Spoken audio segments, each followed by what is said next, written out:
আসসালামু আলাইকুম everyone, welcome back to my new blog আমার ফরম্যাট প্যারাডাইস। আজকে আপনাদের সাথে শেয়ার করেছি গরুর মাংসের রেসিপি। কোরবানি ঈদ আসবে আর একটা গরুর মাংসের রেসিপি আপনাদের দেখাবো না তা তো হতেই পারে না। তো আমি কিভাবে সহজ উপায়ে একদম গরুর মাংস রান্না করলাম আপনাদের সাথে শেয়ার করবো। তো চলুন শুরু করা যাক। এখানে নিয়ে নিয়েছি পরিমাণ মতো গরুর মাংস, আর দিয়ে দিয়েছি পেঁয়াজ কুচি, রসুন কুচি। এখানে এখন দিয়ে দিয়েছি মরিচের গুঁড়ো, এরপরে দিয়ে দিয়েছি হলুদের গুঁড়ো, এরপরে দিয়ে দিয়েছি ধনিয়া পাতার গুঁড়ো, এরপরে দিয়ে দিয়েছি আদা রসুন বাটা পরিমাণ মতো। এগুলো আপনারা মেজারমেন্ট করে একদম দিয়ে দিবেন। আমি এখানে প্রায় 3 কেজির মতো গরুর মাংস নিয়েছিলাম, ঈদের পরের দিন আর কি 3 কেজির মতো গরুর মাংস নিয়েছিলাম।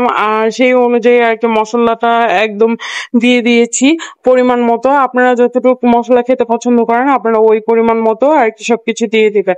এরপরে আদা রসুন বাটা একদম দিয়ে দিলাম, প্রায় 1 টেবিল চামচের বড় 1 টেবিল চামচের মতো আদা রসুন বাটা দিয়ে দিয়েছি, খানিকটা একটু বেশিই দিয়েছি। এরপরে দিয়ে দিয়েছি কাঁচামরিচের ফালি, তেজপাতা দিয়ে দিয়েছি, দারচিনি দিয়ে দিয়েছি, লং দিয়ে দিয়েছি। আর এখানে দিয়ে দিচ্ছে হচ্ছে গিয়ে 5 স্পেশালি মশলার গুঁড়ো। এটা হয়েছে গিয়ে রাঁধুনি মাংসের মশলার মিক্স যে মশলাটা থাকে ওইটা আমি ইউজ করেছি। এখানে দিয়ে দিয়েছি 2 টেবিল চামচ পরিমাণ হচ্ছে গিয়ে আর কি লবণ, ছোট টেবিল চামচ পরিমাণ, বড় না। ঠিক আছে, লবণটা একটু পরিমাণ মতো দিয়ে দিবেন।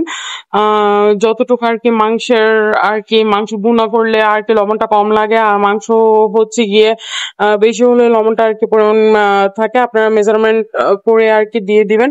এরপরে আমি মাংসটাকে একদম কচলিয়ে কচলিয়ে একদম মেখে মেখে নিব, সুন্দর করে মেখে নিব। এরপরে হচ্ছে কি আমি মেরিনেট করার জন্য কিছুক্ষণ রেখে দিব। প্রায় আধা ঘন্টা পরে আর কি আমি আবার হচ্ছে গিয়ে চুলার সামনে এসেছি। এখানে নিয়ে নিয়েছি বড় একটা কড়াইয়ের মধ্যে পরিমাণ মতো তেল দিয়ে দিয়েছি।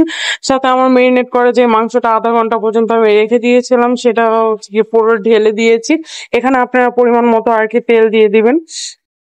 তো এখানে আমি খানিকটা একটু পানি অ্যাড করে নিয়েছি। হচ্ছে কি 1 কাপ পরিমাণ পানি দিয়ে দিয়েছি মাংসটাকে সুন্দর করে কষানোর জন্য।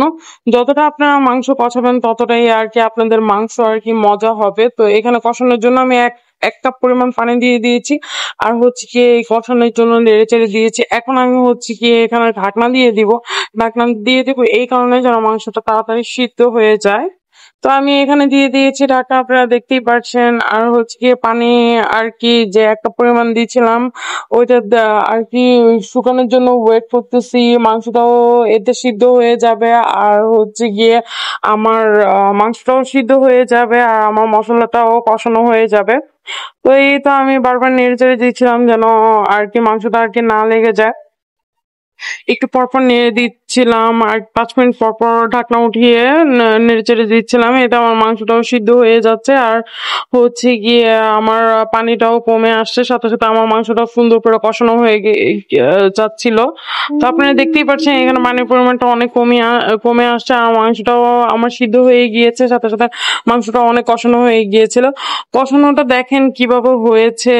যখন দেখবেন যে হচ্ছে গিয়ে মাংসের মধ্যে একদম তেল ছেড়ে দিয়েছে তখন বুঝবেন যে আপনাদের কষানোটা একদম পারফেক্টলি হয়ে গিয়েছে। এখানে দেখেন আমার মাংসের মধ্যে একদম তেল ছেড়ে দিয়েছে, আর আমাদের কষানোটাও হয়ে গিয়েছে। এখন হচ্ছে গিয়ে আমি পরিমাণ মতো পানি দিয়ে দিব, যেহেতু আমার মাংস একদম সুন্দরভাবে কষানো শেষে। এখানে আমি 2 গ্লাস পরিমাণ আর কি পানি দিয়ে দিয়েছি।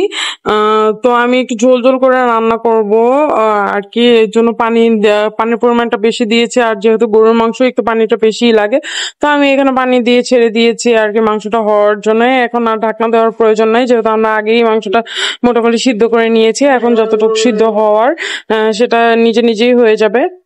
তো এই তো দেখতে পাচ্ছেন হচ্ছে গিয়ে আমার আম আর কি মাংসটা একদম রেডি। আমি একটু ঝোল ঝোল রেখেছি। এরপরে ঝোল ঝোল করে রাখার পরে এরপরে দিয়ে দিয়েছি জিরা ফাঁকি হচ্ছে গিয়ে পরিমাণ মতো দিয়ে দিবেন। তো আজকের জন্য এতটুকু, আমার একদম আর কি মাংসটা একদম রেডি। আশা করি আপনাদের সবার পছন্দ হয়েছে। তো thank you watching for my video.